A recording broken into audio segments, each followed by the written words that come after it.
নমস্কার বন্ধুরা, আজকে ইন্দুবালা হোটেল স্টাইলে আম তেল বানিয়ে দেখাবো।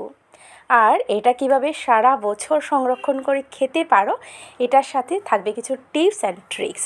এটা মেনে চললে তোমাদের আম তেলটাও নষ্ট হবে না। প্রথমেই দেখো 3টে আম নিয়েছি, আমটাকে ভালোভাবে ধুয়ে নিয়েছি। আর দেখো আমি দেখিয়ে দিয়েছিলাম যে আমের গায়ে কিন্তু অবশিষ্ট 1 ফোঁটাও জল নেই। এটা কিন্তু খেয়াল রাখতে হবে আমে যাতে জল না থাকে। এবার তুমি যেটা দিয়ে কাটবে, মানে আমি দা বা বটি দিয়ে কেটেছি। আমি দাটা ভালোভাবে ধুয়ে নিয়ে তারপর দাটা মুছে নিয়েছি, যাতে দার মধ্যেও কোনো জলের একটা কণাও যাতে না থাকে।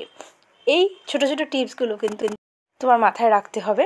তারপর আম রাখার জন্য যে পাত্র নিয়েছি সেটাও কিন্তু একদম শুকনো, সেটাও আমি ভালোভাবে ধুয়ে একটা পরিষ্কার কাপড় দিয়ে ধুয়ে নিয়েছি। আমে যদি 1 ফোঁটা জলও থাকে তাহলে কিন্তু আমটা সারা বছর কি কিছুদিন পরে 1-2 মাস পরে কিন্তু এমনি নষ্ট হয়ে যাবে। এবার দেখো আমটা কেটে নিচ্ছি। তবে কেটে নেওয়ার মধ্যে তোমরা যে যেরকম পছন্দ করো কাটতেই পারো। তবে আমি প্রথমে একটু ছোটো করে নিয়েছিলাম, তা দেখি ভালো লাগছে না, তাই পরে আবার ভাই বললো যে একটু বড় করলে ভালো লাগবে। অনেকে কিন্তু এইভাবে লম্বা লম্বা করেই দিয়ে দেয়, দেখতে বেশ ভালো লাগে। তবে আমার মনে হয় একটু ছোটো করলে ভেতরে মশলাটা খুব ভালোই ঢুকে। আর কাটাটা আসলে যে যেমন পছন্দ করো এমনি কাটবে। তো দেখো আমি এইভাবে করে, বেশি বড় না আবার একদম ছোটও করছি না। আর ওপরের খোসাটা কিন্তু ফেলিনি। আম তেলে এইভাবে খোসাটা রাখলে খেতে বেশ ভালো লাগে। তো এইভাবে আমি আমগুলো কেটে নিচ্ছি। তবে আমার আমের সাইজ যেহেতু একটু বড়, আমি 3টার মতো নেইনি, আমি 2টার মতো কেটেছি। এবার দেখো আমি সামান্য একটু হলুদ দিচ্ছি আর 1 চামচের মতো সরিষার তেল দিয়ে ভালোভাবে একটু মিশিয়ে নেব। তবে এই আম তেলের মধ্যে হাত দেওয়াটা বেশি প্রয়োজন নেই, তোমরা চাইলে এখানে চামচ দিয়েও মাখাতে পারো। তবে আমি আর চামচটা আনিনি, তাই আর হাত দিয়ে মেখে নিয়েছি। এবার দেখো রোদে দেবে।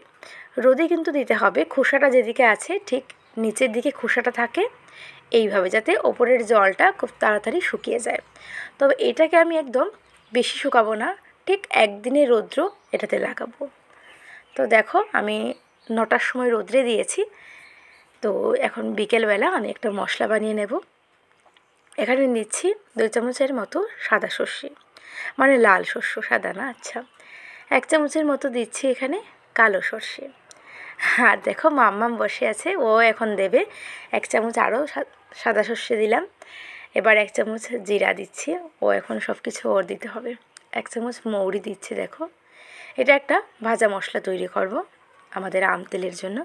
তো 1.5 চামচের মতো মৌরি দিয়েছি, মৌরির ফ্লেভারটা না ভীষণ ভালো আসে। 1 চামচের মতো ধনিয়ার আস্ত ধনিয়া দিয়েছি, 3-4টে শুকনো মরিচ আর আধা চামচের মতো দিয়েছি রাঁধুনি।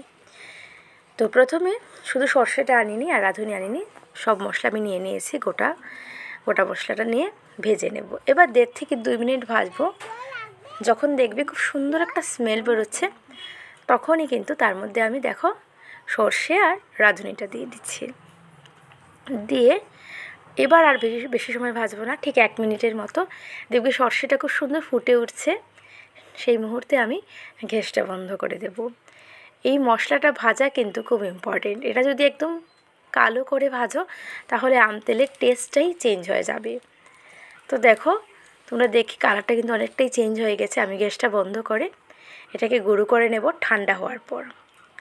আমি গুঁড়ো করে নিয়েছি মশলাটা। এখানে দেখো আধা চামচের মতো লবণ নিয়েছি, নিয়ে লবণটাকে এখন ভেজে নেব। এইভাবে যদি লবণ একটু ভেজে দাও যে কোনো আচারে বা আম তেলে, তাহলে লবণ থেকে যে এক্সট্রা জল বেরোয় এটা কিন্তু আর বেরোবে না, খুব সুন্দর ঝরঝরে হয়ে যাবে লবণটা, মানে এক্সট্রা জলটা শুকিয়ে যাবে। এবার দেখো আমটা কিন্তু শুকিয়ে গেছে।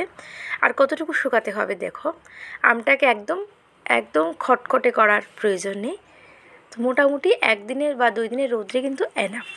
এবার ভেজে রাখা লবণ দিলাম, 1 চামচের মতো কাশ্মীরি লাল লঙ্কার গুঁড়ো আর সামান্য একটু আরও হলুদ দিয়েছি। দিয়ে এখন আর হাতের সাহায্য নিইনি, এমনি আমি মিশিয়ে নিচ্ছি বাটিটা একটু নাড়াচাড়া করে। এবার দেখো যেহেতু আম তেল তো লাগবেই, সরিষার তেল দিচ্ছি 1 কাপের মতো। ভালোভাবে গরম হয়ে গেছে। গ্যাসটা বন্ধ করে দিয়ে আমি এখানে দিলাম আধা চামচের মতো পাঁচফোড়ন দিয়ে তেলটা একটু ঠান্ডা হয়ে যাওয়ার পর কয়েকটা কাঁচামরিচ ধুয়ে রেখেছিলাম, ধুয়ে একটা শুকনো কাপড় দিয়ে মুছে রেখেছিলাম। এবার দেখো তেলটা মরিচটা দেওয়ার সাথে সাথে অনেক ফুটছিল, তাই আমি ঢেকে রেখে এবার গরম তেলটাই কিন্তু আমের মধ্যে দিয়ে দিলাম আর দিচ্ছি আগে থেকে তৈরি করে রাখা ভাজা মশলা। আর মশলাটার পরিমাণ অবশ্যই একটু বেশি হতে হবে, তাহলে কিন্তু আম তেলটা খেতে ভালো লাগবে। এবার হাতে চিমটি দিয়ে কয়েক ছিটা চিনি দিয়ে দিচ্ছি, তাতে কিন্তু টেস্টটা বাড়বে। সব কিছুকে ডুবিয়ে নিচ্ছি মশলার মধ্যে। এবার এটাকে 5 মিনিট রেখে দেব, ঠান্ডা হয়ে যাবে। এবার এই রকম একটা কাঁচের শিশি নিয়েছি, এটা কিন্তু ভালোভাবে ধুয়ে আমি মুছে নিয়েছি যাতে জল না থাকে। এটাও কিন্তু খেয়াল রাখতে হবে যাতে তুমি যেখানে রাখবে এই শিশিতে যাতে জল না থাকে। তো দেখো সবটা ভরে নিলাম। এবার আমি আরও 1.5 কাপের মতো সরিষার তেল গরম করে নিয়ে ঠান্ডা করে নিয়েছি। এবার এই তেলটা দিয়ে দিচ্ছি। এবার তেলটা দেবে যতটুকু তোমার আম আছে তার থেকে অনেকটা বেশি ওপরে যাতে থাকে, যাতে আম তেল যেহেতু নামটাই আম তেল, আমের মধ্যে একদম চোবানো থাকবে। বুঝতেই পারছো তোমরা। তো দেখো পুরো শিশি ভর্তি করে আমি তেলটা দিয়ে দিয়েছি আর এই তো রেডি। তবে এটা খাওয়ার জন্য এখনও উপযুক্ত নয়, এটাকে আমি 15 দিন রোদ্রে শুকিয়ে নেব। দেন এটা ভাত দিয়ে বলো, রুটি দিয়ে বলো বা আলু মাখা, মুড়ি মাখা সব কিছুতে ব্যবহার করতে পারবে বা এমনি খেতে পারবে। আজকের ভিডিওটা যদি ভালো লেগে থাকে অবশ্যই ভিডিওটা একটু শেয়ার করার অনুরোধ থাকবে। যারা এখনও আম তেল বানাওনি প্লিজ একবার ট্রাই করো।